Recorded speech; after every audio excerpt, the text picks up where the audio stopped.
to CyberScoop TV. Greg Otto, your editor-in-chief here. We're coming to you from the 2019 Black Hat Conference, and I'm talking with Michael Tiffany, the president and co-founder of WhiteOps Security. Thanks for joining us.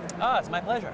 So, your company has been in the news a lot recently for helping take down a big ad fraud botnet, the Methbot,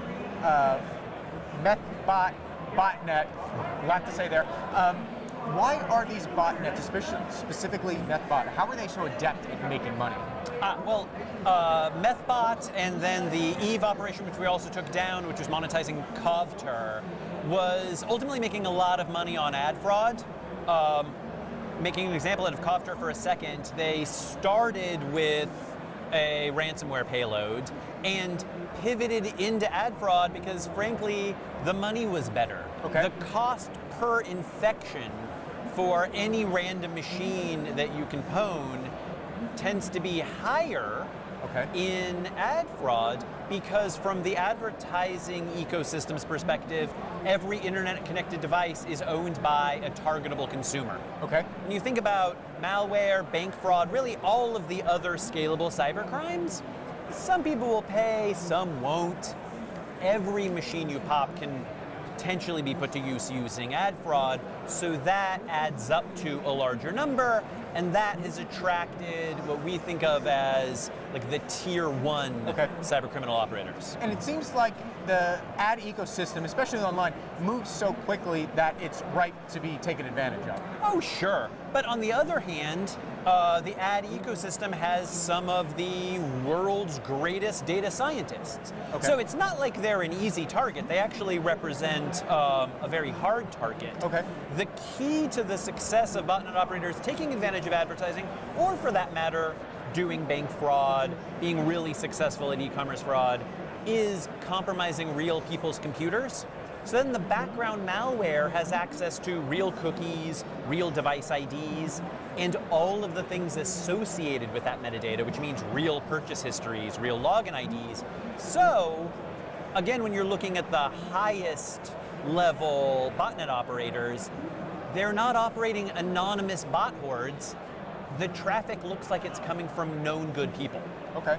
So, give us a little bit of insight into working with the FBI on a case like this. Did the FBI come to you? Like, how did they find you, and how did you get involved with what eventually became a federal case?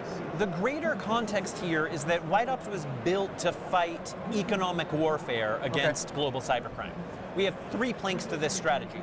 One, we're going after the highest profit centers of botnets and mass exploitation. That's why we're dealing with ad fraud. The idea is to push down the profits of those scalable cybercrimes. But to be an effective deterrent, we also need to raise the cost and risk of operating them. Of course. Ultimately, the way that we win is that the profits get smaller, the cost and risk go up, and rational actors think, I'm going to pick something else to do with my time. So, in the pursuit of that, we haven't just been like batting off the botnets. We see them in action while they're trying to do the things that get them paid. So that potentially produces great evidence that law enforcement can use to do the things they're great at, like following the money. And this takedown was exactly like that, where in the course of our work, we were generating the level of actionable intelligence that was able to activate law enforcement at an extraordinary level, because as you know, the Methbot and Eve operators, when you look at the unsealed indictments, were from Kazakhstan, Ukraine, Russia, places that don't extradite to the United States, where some cybercriminals feel like they can operate with impunity. The reason why these arrests happened and all of them were extradited is because they had no real idea that they were caught. So they were traveling internationally thinking they were safe. I think they were surprised right up until the moment that they thought they were getting away with it, right up until the moment that the door got kicked in. Okay, so thinking about botnets from a technological perspective, how do you see them progressing? I mean, something like Eve or Methbot is pretty sophisticated technically. That's right. And is going after ad fraud. Do you see the botnets raising the profile technologically in order to do other things, and what are those other things in terms of cybercrime? Right. So when you look at, let's say, venture capital investment in cyber defense over the past few years, there's been a some major themes around machine learning and AI. The fact is, the bad guys have heard about machine learning and AI as well.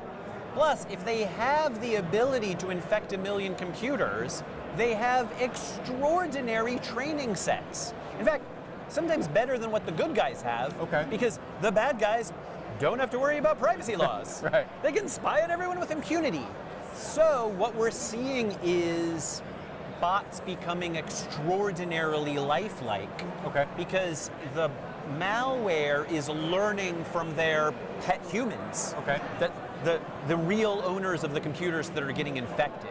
So the state of the art really is evolution towards ever more sophisticated and more lifelike bots that defeat anomaly detection and let's call it the good guy AI. Okay, great. So, Michael, finally, we spend so much time at Black Hat talking about protecting end users, and we don't get to talk to those end users a lot of the time about what to do when it comes to protecting themselves. That's right. What do you do to protect yourselves from a cybersecurity business? I'm delighted that you asked, and I'd like to answer this in 2 parts.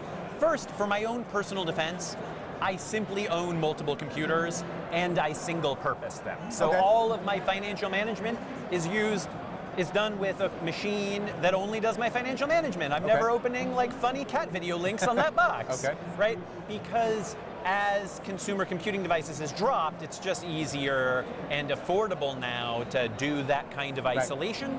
And the minute a computer like blinks at me funny, I think it's just time to replace it. Honestly, that's the right way to go. Really more broadly, I think that it's our job as defenders to allow innocence to remain innocent. Like, I don't want to live in a society where we need to educate 400 million people about attack surface and how to improve their defense posture. That's right. I want my mom to remain blissfully naive and just secure by default. So I think we need to up our game, and I think in many ways, as defenders, we're good at defending the special systems that belong to special people, while ordinary consumers and their ordinary consumer devices have gone underdefended. And that's got to change. We're also all ordinary consumers. If we want to build the future we want to live in, our ordinary devices need to be vastly more secure by default. Like education, I'm afraid, doesn't scale to a population size of 400 million. Great.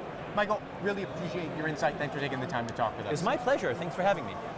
For all of our videos, check out our YouTube channel, and for more on Black Hat and all things cybersecurity, check out cyberscoop.com. I'm Greg Otto. Thanks for watching.